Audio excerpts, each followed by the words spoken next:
जय श्री कृष्ण। आप सभी को श्रावण मास कृष्ण पक्ष एकादशी की ढेरों शुभकामनाएं। हे भक्तों, आज के वीडियो में विशेष रूप से बात करेंगे सावन की आने वाली एकादशी, जिसे कामिका एकादशी कहते हैं। इसके विषय में कामिका एकादशी का महत्व बहुत है पुराणों में, क्योंकि ये सावन की एकादशी है और इसके विषय में भगवान शंकर कहते हैं कि इससे बड़ा कोई माह नहीं है। कार्तिक, माघ, वैशाख, इनका पुण्य इसके सामने कुछ नहीं है, नगण्य है, इतना अधिक पुण्य। और इसीलिए इस माह में आने वाली प्रत्येक तिथि सर्वाधिक पुण्य देने वाली है। तो कामिका एकादशी का व्रत किस दिन करेंगे, इसके नियम क्या है, सावन की एकादशी के कैसे ये व्रत करना चाहिए, क्या इसमें खाना चाहिए, क्या इसके नियम है, भगवान नारायण की पूजा करनी है तो कैसे पूजा करनी है, विधि क्या रहेगी, संकल्प कैसे लेना है, भोजन आहार क्या करना है, कब व्रत पूर्ण होगा, संपूर्ण जानकारी, मुहूर्त क्या है, और सबसे महत्वपूर्ण बात कि पारण कब करना है, पारण के नियम क्या रहेंगे। इस प्रकार से इस आने वाली एकादशी के विषय में संपूर्ण इस वीडियो के माध्यम से प्रदान की जाएगी। आपसे निवेदन है कि वीडियो यदि थोड़ा सा भी उपयोगी लगे तो एक बार लाइक अवश्य कीजिएगा और जितना हो सके शेयर कीजिएगा, क्योंकि इस जानकारी की आवश्यकता समाज में सभी को है। सभी लोग एकादशी का व्रत करते हैं और ये तो बड़ी एकादशी है, इसीलिए सबको इसका व्रत करना भी चाहिए। सब तक आप इस जानकारी को पहुंचाइए जिससे कि सभी लोग इसका पूर्ण लाभ ले सके अपने व्रत की सफलता के लिए। और भगवान नारायण का आशीर्वाद प्राप्त करने के लिए कमेंट बॉक्स में अवश्य लिखे जय श्री हरि या हर हर महादेव। भगवान शिव, भगवान नारायण की कृपा से श्रवण मास में आपके सभी काम बनेंगे, आपका सफल होगा, आपके मनोरथ सिद्ध होंगे। चैनल पर नए हैं तो सब्सक्राइब कीजिएगा, क्योंकि एक प्रतिष्ठित ज्योतिष संस्थान का चैनल है। यहाँ पर सभी जानकारियां ज्योतिष शास्त्र, पंचांग और पुराण के आधार पर ही प्रदान की जाती है। आइए अब जानकारी आरंभ करते हैं, बात करते हैं आने वाली एकादशी। यूं तो एकादशी प्रत्येक 15 दिन में आती है, महीने में 2 आती है, लेकिन सावन की जो होती है ना, इन दोनों ही एकादशियों की बड़ी महिमा है। इसके बाद पुत्रदा एकादशी भी आएगी, उसकी महिमा भी बहुत है। श्रावण मास के कृष्ण पक्ष की एकादशी, क्योंकि एक तो ये चतुर्मास में आती है, श्रावण मास चतुर्मास में आती है, ऊपर से भगवान शंकर का माह है और ऊपर से ये पुण्यदायी तिथि, इसीलिए इस तिथि की महिमा पुराणों में खूब कही गई है।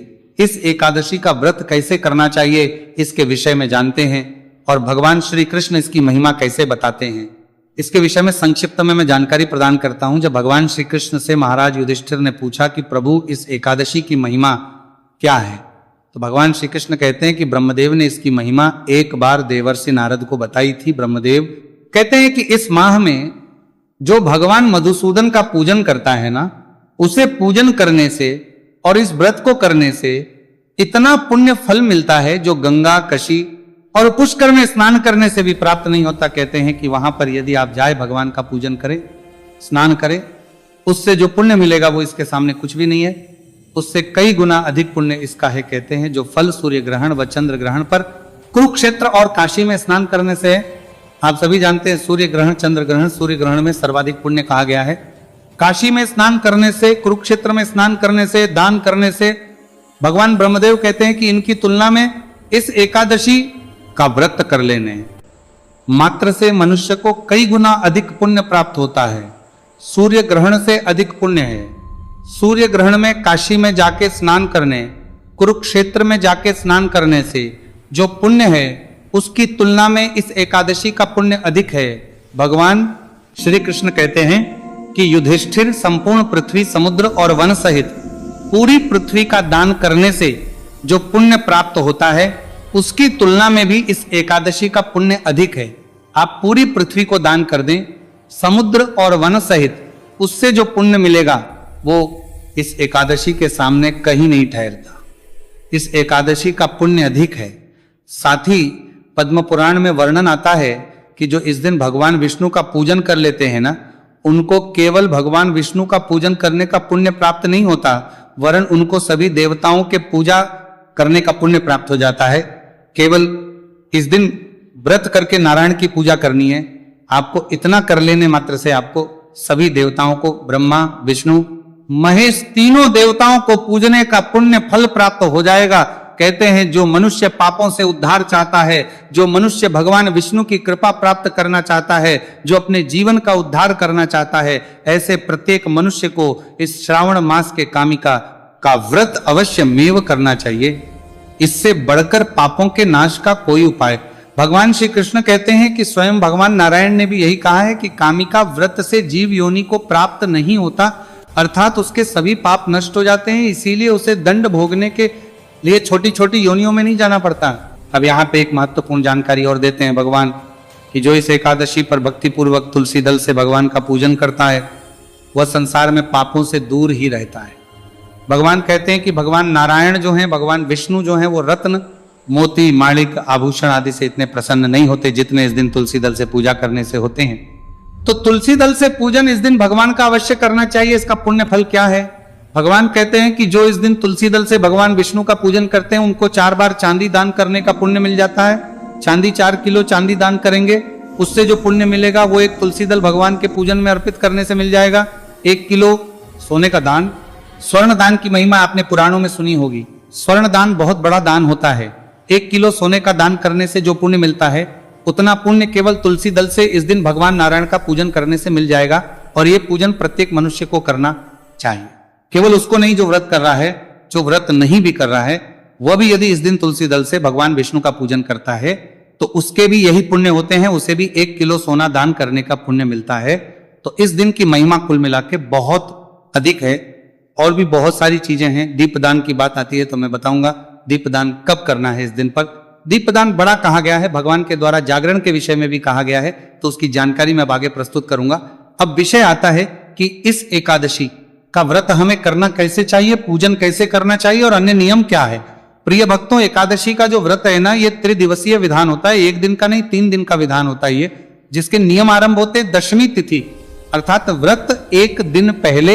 एकादशी जिस दिन आपका व्रत करना होता है आपको, और द्वादशी जिस दिन आपको व्रत का पालन करना होता है, ऐसे 3 दिन के नियम होते हैं। जब तीनों दिन के नियम पालन करते हैं आप, तब जाके आपको इस एकादशी का पूर्ण फल प्राप्त होता है। कैसे करने हैं, क्या नियम है? प्रमुख रूप से व्रत के 1 दिन पहले भगवान कहते हैं कि आपको ये त्याग करने चाहिए। कौन से त्याग? सबसे पहले दशमी तिथि को शहद का प्रयोग वर्जित है। शहद किसी भी रूप आपको प्रयोग नहीं करना, ना भोजन में ना प्रसाद में, कहीं भी शहद वर्जित है। कांसे के पात्र को भी वर्जित बताया गया है कि कांसे के पात्र का भी प्रयोग इस दिन नहीं करना चाहिए। कांसे के पात्र का प्रयोग ना भगवान को भोग लगाने में, ना स्वयं भोजन बनाने में किसी भी प्रकार से नहीं करना चाहिए। मसूर की दाल का प्रयोग, मसूर की दाल ना खाने में प्रयोग करें, ना किसी को देने में प्रयोग करें। मसूर की दाल का सेवन नहीं करना चाहिए। ये नियम सभी के लिए है, ऐसा नहीं कि जो व्रत कर रहे हैं उन्हीं के लिए नियम है। ये नियम प्रत्येक मनुष्य के लिए कहे गए हैं। इस दिन आप लहसुन प्याज आदि का त्याग कर देना चाहिए, विशेष रूप से जो व्रत करें। और बहुत से लोग ऐसे होते हैं जो मांस मदिरा का सेवन करते हैं, पर एकादशी आने पर उनका व्रत भी करते हैं। तो ऐसे जो भी लोग हैं उन्हें मांस मदिरा का सेवन भी 1 दिन पहले बंद कर देना चाहिए। 1 दिन पहले ही छोड़ दीजिए। ऐसा नहीं कि आज खूब खाए पिए और कल व्रत कर ले, नहीं करना ऐसे। 1 वक्त अन्न, 1 समय अन्न आहार करना चाहिए। यूं तो कुछ पुराण ये भी कहते हैं कि दोपहर के बाद अन्न नहीं खाना चाहिए दशमी तिथि को, क्योंकि एकादशी व्रत कर रहे हैं तो वो अन्न जो है पेट में ही रहेगा, उसका पाचन चल रहा होगा। इसीलिए 1 वक्त 1 समय का अन्न खाना चाहिए, दोपहर के बाद नहीं खाना चाहिए। इस नियम के विषय में यही कहूंगा कि जो पालन कर पाए इस नियम का बहुत उत्तम है। लेकिन किसी को कोई शारीरिक परेशानी है, हरी बीमारी है, जिसके लिए इतना भूखे रहना संभव नहीं है, तो आप अपने अनुसार निर्णय कर सकते हैं। 10वीं तिथि के दिन हरी सब्जियां, हरी पत्तेदार सब्जियां तो पूरे सावन नहीं खानी चाहिए। सावन के महीने में हरी पत्तियों का विशेष रूप से त्याग कहा गया है और इसका वैज्ञानिक कारण भी है। इस समय पर सब्जियां स्वास्थ्य के लिए अच्छी भी नहीं होती, तो हरी पत्तेदार सब्जियां पूरे सावन न खाएं। और जो खा रहे हैं वो विशेष रूप से ध्यान दें कि दशमी तिथि को भूल के भी न खाएं। चने का साग नहीं खाना, चने का प्रयोग नहीं करना। इन नियमों का पालन करते हुए दशमी तिथि का दिन व्यतीत कीजिए। ब्रह्मचर्य धारण कर लीजिए। जो भी हमारी माताएं बहनें सर धोती हैं, बाल धोती हैं, उनको बाल इसी दिन धो लेने चाहिए, क्योंकि एकादशी और द्वादशी दोनों ही दिन बाल नहीं धोए जाते हैं। पुराणों में ऐसा वर्णन आता है। तो आप तिथि को ही बाल धो लीजिए और ब्रह्मचर्य धारण कीजिए। ब्रह्मचर्य का नियम यहीं से आरंभ हो जाएगा और द्वादशी को पार वाले दिन तक आपको ब्रह्मचर्य का पालन करना है। इस प्रकार से इन नियमों का आपको पालन करना है। या प्रश्न उठेगा कि पंडित जी मान लो कोई ऐसी ऐसा दिन आ जाए दशमी तिथि पे जिन पे बाल धोना वर्जित हो, वार दोष लगेगा। तो ऐसी अवस्था में जो बाल धोने के लिए जल भर रहे हैं ना, उस जल में थोड़ा सा कच्चा दूध डाल लीजिएगा। साबुन शैम्पू का प्रयोग नहीं करना, कच्चा दूध डाल के धो लीजिएगा। इससे पूर्ण शुद्धि मानी गई है, किसी प्रकार की शुद्धि नहीं रहेगी, पूर्ण शुद्धि होगी और आप फिर एकादशी का व्रत पूजन कर सकते हैं। इस प्रकार से दशमी तिथि का दिन व्यतीत कीजिए। पूजा के लिए जो सामग्री चाहिए वो सब एकत्र कर लीजिए। रात्रि को दंत दान करके सोइए, जिससे कि मुंह में किसी प्रकार का अन्न का दाना ना रहे। और एकादशी के दिन सूर्योदय से पहले उठ जाइए। उठने के बाद स्नान आदि कीजिए, स्वच्छ वस्त्र धारण कीजिए। इस दिन का जो स्नान है उसकी महिमा है, क्योंकि श्रावण मास है। सावन के महीने में एक दिन भी यदि आपने स्नान कर लिया तो भोले बाबा स्वयं कहते हैं, पुराण में वर्णन आता है। आप अगर हमारे चैनल पर शिव महापुराण नहीं सुन रहे हैं तो सुनना आरंभ कीजिए, क्योंकि हम विस्तार से शिव महापुराण सुना रहे हैं। हम केवल ऐसा नहीं कि चार चार कथाएं उठा ली, जो शिव महापुराण में ज्ञानवर्धक चीजें हैं, जो भगवान शंकर के द्वारा बताई गई हैं, जो हमारे बड़े उपयोग की होती हैं, वो सब आपको सुनने को मिलेंगी, क्योंकि हम विस्तार से सुना रहे हैं।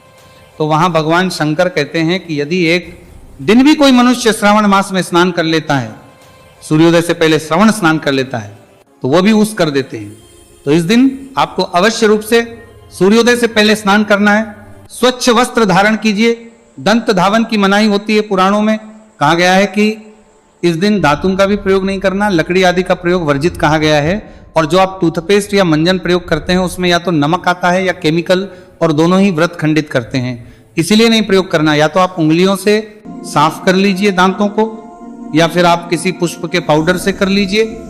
आपके पास व्रत वाला मंजन है तो आप उससे कर सकते हैं। और स्वच्छ वस्त्र धारण करके तुलसी पूजन अवश्य कीजिए। तुलसी पूजन की इस दिन बड़ी महिमा है, लेकिन ध्यान दीजिएगा कि अगर रविवार का दिन है तो फिर नहीं कर पाएंगे। तुलसी पूजन कल्याणकारी कहा गया है। इस दिन एकादशी के दिन तुलसी पूजन होता है। फिर बताऊं, द्वादशी को नहीं करना है। हाँ, एक बात का ध्यान रखें, यदि रविवार पड़ रहा हो एकादशी को तो फिर आप तुलसी पूजन ना कीजिएगा। तुलसी पूजन, पीपल को जल दीजिए, सूर्य देव को जल अवश्य दीजिए, और उसके बाद जो आपका पूजा स्थल है उसकी साफ सफाई करके। और हम यहाँ अब एकादशी पूजन के विषय में बता रहे हैं। आपकी जो दैनिक पूजा पाठ है उसको आप अलग से कर सकते हैं, पहले भी कर सकते हैं। इस दिन के जो आपके आप श्रावण मास मात्र में सुन रहे हैं या शिव महापुराण सुन रहे हैं, जो भी आपके नियम हैं उनको आप पहले भी कर सकते हैं और इसके पूजन के बाद भी कर सकते हैं। उसमें कोई दोष नहीं है। पूजन के लिए बैठ जाइए। पूजन के लिए आपको क्या चाहिए? भगवान नारायण का कोई चित्र या स्वरूप या प्रतिमा ध्यान दीजिए। शालिग्राम भगवान यदि हैं तो उनको अवश्य विराजमान कीजिएगा। जो लोग विशेष रूप से इस एकादशी पर इस दिन का लाभ लेना चाहते हैं, ना धन लक्ष्मी स्थिर करना चाहते हैं, उनके लिए विशेष विधि बताऊंगा आगे में भी। भगवान का चित्र स्वरूप या प्रतिमा लीजिए। स्थापित करने के लिए चौकी पर बिछाने के लिए लाल वस्त्र लीजिए या पीला वस्त्र लीजिए। भगवान को अर्पित करने के लिए धूप, दीप, नैवेद्य, इत्र, जनेऊ और पत्र, पुष्प, तुलसी दल अवश्य लेना है। तुलसी के पत्ते अवश्य लेने हैं, सहित भी ले सकते हैं। इसके अतिरिक्त पंचामृत बनाने के लिए कच्चा दूध, दही, घी, शक्कर और गंगाजल, शहद का प्रयोग नहीं होगा। ये सारी सामग्री एकत्र कर लीजिए। सामग्री एकत्र करके जो भी आपके यहाँ पे पूजा का स्थल है वहां पर आसन लगा के बैठ जाए। पूर्व दिशा की ओर मुख करके या उत्तर दिशा की ओर मुख करके एक लोटा लीजिए, तांबे का अच्छे से मान लीजिए। उसमें थोड़ा सा गंगा जल भरिए, फिर शुद्ध जल भरिए। अब उसके जल को थोड़ा सा जल दूसरे कटोरी या किसी और लोटे में भी डाल लीजिए जो आपकी आचमनी के लिए प्रयोग होगा।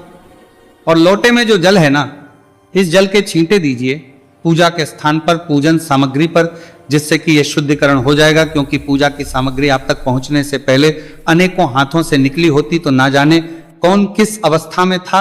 इसलिए भगवान को अर्पित करने से पहले शुद्धिकरण आवश्यक है। मैं मंत्र पढ़ता हूं। ओम अपवित्रः पवित्रो वा सर्वावस्थां गतोपि वा यह स्मरित पुंडरीकाक्षम स बाह्याभ्यंतरः शुचिः।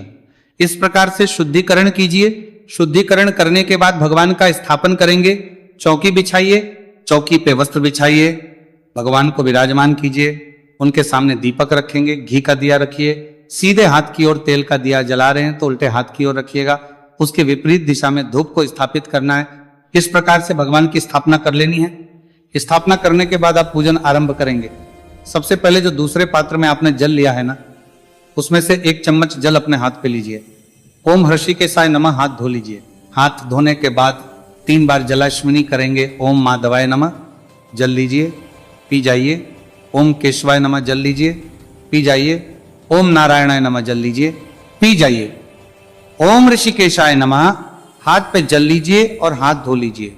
जलाश्विनी करने के बाद अपने हाथ पर मौली बांधिए, तिलक कीजिए। पारिवारिक जन बैठे हैं उनको भी तिलक कीजिए और मौली बांधिए। इसके बाद आप पुनः हाथ धो लीजिए और दीप प्रज्वलन करेंगे। धूप दीप को जलाएंगे। मैं मंत्र पढ़ता हूं, आप धूप दीप जलाइएगा। शुभम करोति कल्याणम आरोग्यम व धन संपदा, शत्रु बुद्धि विनाशाय दीप ज्योतिर्नमोस्तुते। धूप दीप को प्रज्वलित कीजिए। धूप दीप प्रज्वलित करने के बाद व्रत पूजन का अपने सीधे हाथ पे जल लीजिए, पुष्प लीजिए। 3 बार बोलिए ओम श्री विष्णु, ओम श्री विष्णु, ओम श्री विष्णु। अपना नाम, अपना गोत्र, जिस स्थान पर बैठकर संकल्प कर रहे हैं वहां का मकान नंबर, क्षेत्र का नाम, शहर का नाम, श्री विष्णु, और यह संकल्प भगवान के चरणों में अर्पित कर दीजिए। संकल्प करके का पूजन करेंगे। स्नान, पंचामृत स्नान, शुद्ध जल से स्नान, वस्त्र, तिलक लगाइए, पुष्प अर्पित कीजिए, माल्यार्पण कीजिए, धूप दीप दिखाइए, अर्पित कीजिए और तांबूल अर्पित कीजिए। तो पूरी पूजा की विधि मंत्र सहित मैं आपके लिए अलग से अपलोड करूंगा ही, क्योंकि यहां अगर मैं पूरी पूजा विधि बताऊंगा तो होगा क्या, वीडियो बहुत बड़ा हो जाएगा। तो जिनको विस्तार से पूजा विधि नहीं जाननी है वो इतने में लाभ ले सकते हैं। अन्यथा पूजा विधि का पूरा वीडियो बनाऊंगा मैं, जिसमें विशेष रूप से बताऊंगा तुलसी दल अवश्य अर्पित करना है तो भगवान की पूजा कैसे करनी है। ये पूजा उन मनुष्यों के लिए भी होगी जो व्रत नहीं कर रहे पर चाहते हैं घर में स्थिर लक्ष्मी रहे, चाहते हैं भगवान नारायण की कृपा प्राप्त हो, उनके पापों का नाश हो। तो तुलसी दल से पूजा कैसे करनी है भगवान नारायण की विशेष रूप से, इसके लिए आप हमारा एकादशी पूजन का जो वीडियो होगा उसको अवश्य देखिएगा। पूजन करके कथा सुनिएगा, कथा के साथ चैत्र नाम सुनिएगा और आरती कीजिएगा। आपकी सुविधा के लिए तीनों ही चीजें मैं एक ही वीडियो में अपलोड करता हूं। कथा आदि सुनिए, नियम अनुसार दिन को व्यतीत कीजिए। चुगली नहीं करनी, अपशब्दों का प्रयोग नहीं करना, क्रोध नहीं करना, किसी के प्रति द्वेष की भावना नहीं रखनी। सायंकाल को कीर्तन की बड़ी महिमा है। इस व्रत पे कीर्तन अवश्य करना चाहिए। जिनके यहां कीर्तन नहीं होता है तो आपके लिए मैं वीडियो करूंगा अपलोड, जिसमें कीर्तन का लाभ मिलेगा आपको। रात को जागरण की खूब महिमा कही है भगवान ने इसके विषय में, तो जागरण अवश्य करना है। पूरी रात्रि करें, नियम तो यही कहता है। जो पूरी रात्रि ना कर पाए तो 2 बजे तक अवश्य करें। उसमें कैसे, कौन से स्रोत और पाठ आपको सुनने चाहिए उस सबका भी वीडियो मैं आपको अपलोड करूंगा। एकादशी पर इसका लाभ लीजिएगा। अगले दिन पारण के लिए सूर्योदय से पहले उठे, पारण की पूरी पूजा करें। पूजन करने के बाद ब्राह्मण को दान दक्षिणा आदि देने के बाद फिर आपने व्रत का पारण करना होता है। पूरी पूजा विधि आदि का जो नियम है वो मैं आपको अलग से वीडियो में बता ही दूंगा। अब बात करते हैं कि एकादशी का व्रत करना कब है, नियम कब पालन करने हैं और पारण कब होगा। तो प्रिय भक्तों, सावन की जो एकादशी है इसकी शुरुआत हो रही है 8 अगस्त को दोपहर को 1:59 पर और 9 अगस्त को सुबह 11:04 पर यह समाप्त हो जाएगी। ऐसे में इस एकादशी का व्रत किया जाएगा। 9 अगस्त को सूर्य के मुख से एकादशी है और द्वादशी युक्ता एकादशी है। व्रत पारण कब करेंगे? पारण के लिए 10 अगस्त को सुबह 5:47 से और 8:01 तक का जो समय है ये बड़ा ही उत्तम है। इसमें आप पारण कीजिएगा। ध्यान दीजिए, इस दिन द्वीप पुष्कर योग बन रहा है। इसकी बड़ी महिमा है पुराणों में। जो भी उत्तम कर्म करेंगे उसका दुगना फल आपको प्राप्त होता है। अगर आप कोई खरीदारी करना चाहते हैं, सोना आदि खरीदना चाहते हैं तो इस समय पर खरीदे। कोई इन्वेस्टमेंट करनी है तो इस समय पर करें और भगवान की पूजा इस समय पर करें। परम कल्याणकारी होगा। यह समय रहेगा 11:04 से और 2:43 तक। तो ये थी जानकारी। आने वाली एकादशी के विषय में कुछ रह गया हो जो आप पूछना चाहते हो तो कमेंट बॉक्स के माध्यम से पूछ लीजिएगा। भगवान नारायण सब पर कृपा करें। हरे कृष्णा।